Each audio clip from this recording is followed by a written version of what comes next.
Welcome to vidonko.com। আমি Srabanti ma'am, তোমাদের ম্যাথসের teacher. চলো দেখে নিই কি প্রবলেম আছে। x plus 9/x equals to 6 হলে x স্কোয়ারের সাংখ্যমান নির্ণয় করো। একটা সমীকরণ দেওয়া আছে, সেটা থেকে আমাদের ক্যালকুলেট করতে হবে x স্কোয়ারের ভ্যালুটা। ঠিক আছে, তো আগে এক্সটা দেখি আসছে কিনা রিলেশনটা থেকে।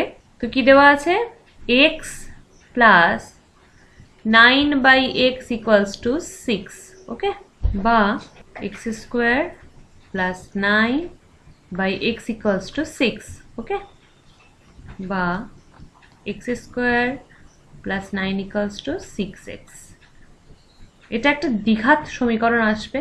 দেখো x স্কোয়ার 6xটা এদিকে চলে আসলো, প্লাস 9 ইকুয়ালস টু 0, বা x square minus 2 into 3 into x plus 3 the whole square equals to 0, বা এটা কি x মাইনাস 3 দ্য হোল স্কোয়ারের formula, x square minus 2ab plus B square. Okay, বা x মাইনাস 3 ইকুয়ালস টু 0, বা x equals to 3। তাহলে x equals to 3 value পেয়ে গেছি। আমাদের কি ক্যালকুলেট করতে হবে, x স্কোয়ার। x স্কোয়ার হয়ে যাবে 3 the whole square, that means 9। এটাই হবে আমাদের আনসার। তো vidonkoর সাথে যুক্ত থাকার জন্য অনেক ধন্যবাদ। এই ধরনের প্রবলেমের সলিউশন পেতে অবশ্যই আমাদের ওয়েবসাইট ফলো করতে থাকুন।